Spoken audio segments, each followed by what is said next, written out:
Good morning, gorgeous. Yes, you. Welcome back to Rosie Rooted and Rising. I am so glad you are here with me today. It means the world to me that you came back to listen to another episode, so thank you. In the last episode, I shared something that I'm still walking through in real time. I talked about the possibility of returning to DCP&P, a place where I worked for almost 15 years and eventually made the decision to leave. Even considering a return brought up more than I expected because the decision was never going to be only about the job. It made me think about identity, about whether going back to something from my past meant I was moving backward, and about how easily an old experience can shape the way you see a new decision. I have also been thinking about money, responsibility, stability, faith, and what it means to make a practical choice without feeling like that choice somehow erases everything I have built since leaving. I am still sitting with some of this, but the other piece of this, of course, is my business, Rosie's Real Estate Solutions. While I have been thinking about employment, stability, and what I need financially right now, I have also had to take a closer look at my business. I still believe in it. I still believe there is a real need for the kind of support that I offer. What I have been questioning is whether the way I have been showing up every day truly matches how much I say I want the business to grow. That is where the conversation became more uncomfortable for me. It is one thing to believe in your vision and talk about where you want the business to go. It is another thing to step back and look honestly at how you are spending your time, where your energy is going, and whether the work you are doing is actually helping people find you. I have had to ask myself some direct questions.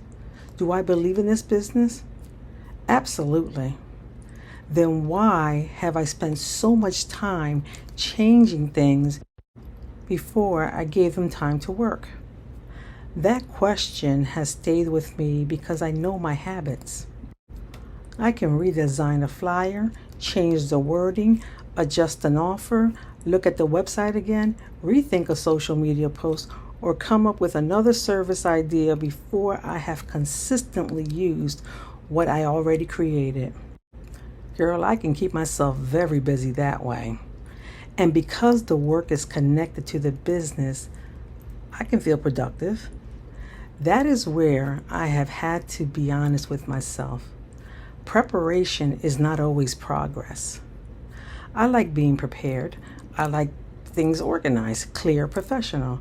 I care about the words I use and how my business is presented. Those things matter to me, and I don't think there is anything wrong with that. Of course not. The problem is when preparation becomes a place to stay. And I'm good with that.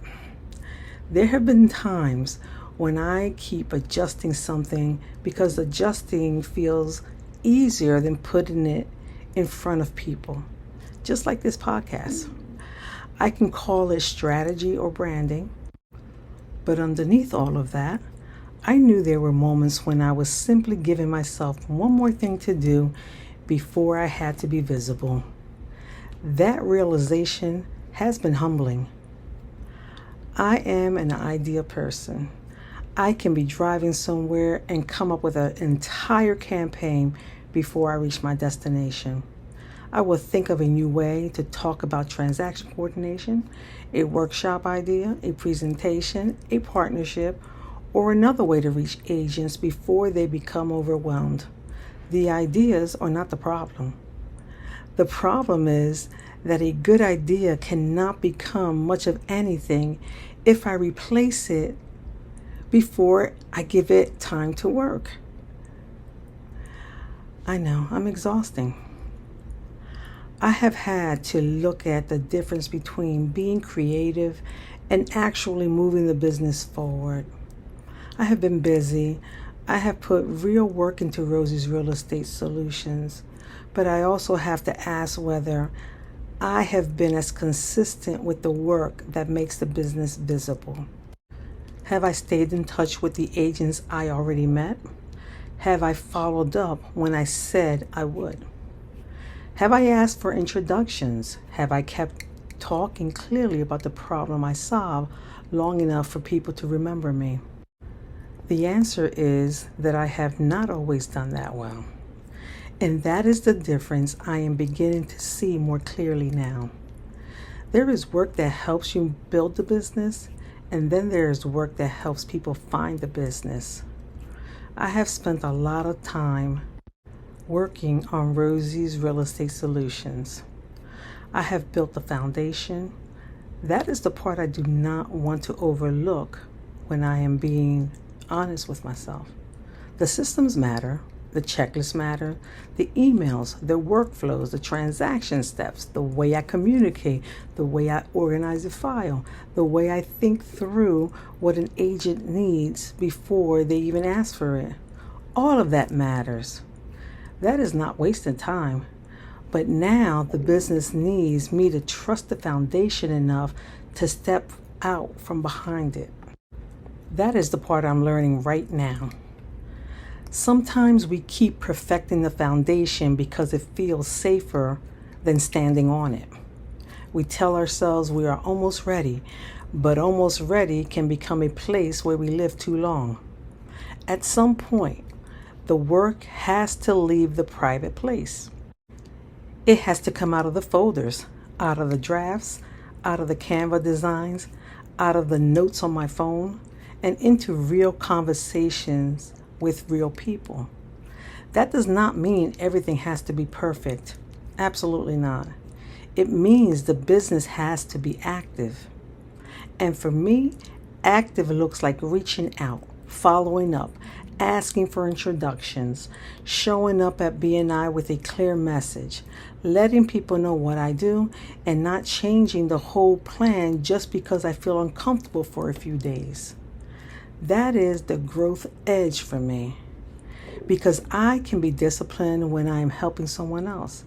I can track deadlines, follow up on missing documents, keep a transaction moving, and notice the details that other people might miss. But now I have to bring that same discipline to my own business. I have to stop treating my business like something I only work on when I feel inspired or confident or completely calm. That is not how anything gets built. Some days I may feel clear, and some days I feel pressure. Some days I may believe deeply in what I am doing, and some days I may need to remind myself why I started. But the work cannot only happen on the days when my emotions are cooperating. That is where structure becomes a kindness to me. It gives me something steady to return to when my thoughts start moving too fast. It helps me stop negotiating with myself every morning. It reminds me that I do not need to solve the whole business in one day. I only need to do the next right piece of work. One follow-up, one message, one conversation, one clear offer, one steady step. And maybe that is what this season is really teaching me. I do not need to have everything at once. I do not have to make every decision mean something about my worth, my calling, or my future. I can be practical and still be faithful. I can still need stability and still be building. I can feel pressure and still choose not to panic. That is a different kind of strength. It is not loud. It's not dramatic. It does not always look impressive from the outside. But it is the kind of strength that keeps a woman from abandoning herself every time life gets uncomfortable. So as I finish this episode, I am not ending with a perfect answer. I am ending with a clearer commitment. I am going to give Rosie's Real Estate Solutions a fair chance to grow. That means I have to keep the message simple, stay visible, follow through, and stop letting fear send me back to the drawing board every time the pressure rises. I gotta stop that, sis. And maybe you are hearing this at a place in your own life where you already know what the next step is, but you have been circling it, polishing it, preparing for it, and telling yourself you just need a little more time. I understand that, sis. But at some point, preparation has to become participation. That brings me to Proverbs 14:23 NIV, which says, "All hard work brings a profit, but mere talk leads only to poverty." That scripture sits with me differently in this season because it does not dismiss planning, wisdom, or preparation. Those things matter, but it does remind me that talking about the business, thinking about the business, adjusting the business, and imagining what the business could become cannot replace the work that actually moves it forward.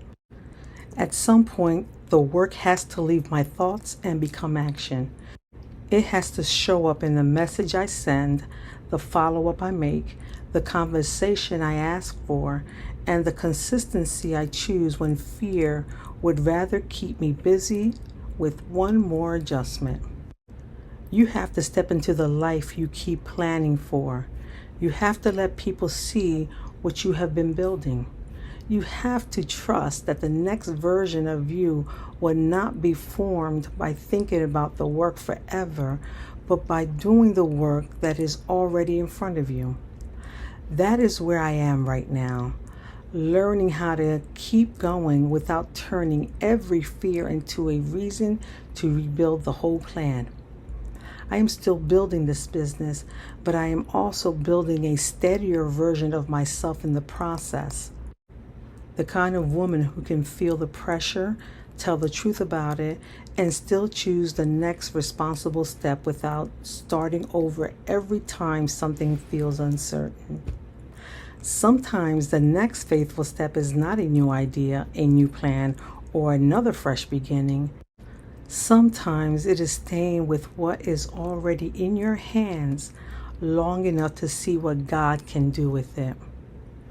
Until next time, sis y hermana, stay rooted, stay blessed, and keep rising. New episodes every Monday morning. If today's episode resonated with you, follow the show, leave a review, and share it with another woman who's rising or someone in your life who needs it. Follow on Spotify or subscribe on YouTube so you don't miss what's next on Rosie, Rooted and Rising.